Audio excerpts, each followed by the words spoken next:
Hola a tothom, sóc en Jordi i us parlo des de Barcelona i avui volia fer-vos una reflexió sobre la coherència, perquè crec que és tan important i en què ens ajuda o ens beneficia. Primer, coherència en què?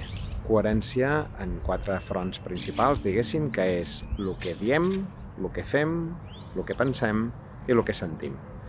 Si aconseguim tenir aquests 4 punts mínimament connectats i sense discrepàncies entre ells, ja en tenim molt de guanyat. El cos físic, penseu que quan se'ns manifesten problemes a nivell físic és que alguna cosa tampoc tenim alineada en aquests 4 punts. Per tant, per mi és vital i és important, no?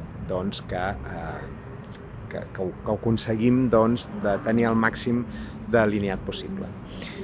En aquest món tan distòpic que vivim a dia d'avui, la coherència ens aporta aquesta presència, aquest estar ara i aquí i estar bé amb nosaltres. La coherència també és respectar-se un mateix, estimar-se un mateix. Jo no dic que sigui fàcil, però simplement és posar-hi la intenció i l'atenció i anar-ho portant a terme en el dia a dia, que al fin i al capdavall és el que ens importa, com vivim nosaltres el dia a dia, i veure com això ens està ajudant a transitar millor tot aquest món. No és fàcil, evidentment, però és a poc anar-ho fent. I detectar, sobretot, per mi és important detectar, mira, ara he actuat d'una forma que no és la que jo volia o sentia, i llavors bé, simplement dir, la propera ho corregeixo i ho faig millor, no? Tampoc es tracta d'autocastigar-se, ni molt menys.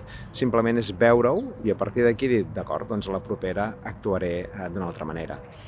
Moltes vegades va lligat amb el posar-se límits, amb el fer-se respectar, i jo crec que és molt important a dia d'avui tenir-ho present, posar-hi la intenció i l'atenció i mirar com potser passen canvis en el nostre entorn, o nosaltres ens sentim millor i les coses flueixen més bé, flueixen més àgils, perquè quan tot està alineat, quan tots aquests punts estan alineats, es nota i el nostre ser, el nostre cos físic, emocional i mental també s'alinea i va millor.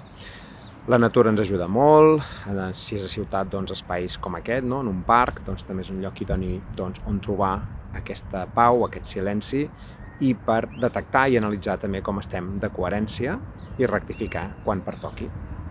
Doncs vinga, la reflexió fins aquí, per qui li pugui ser útil, i gràcies pel vostre temps.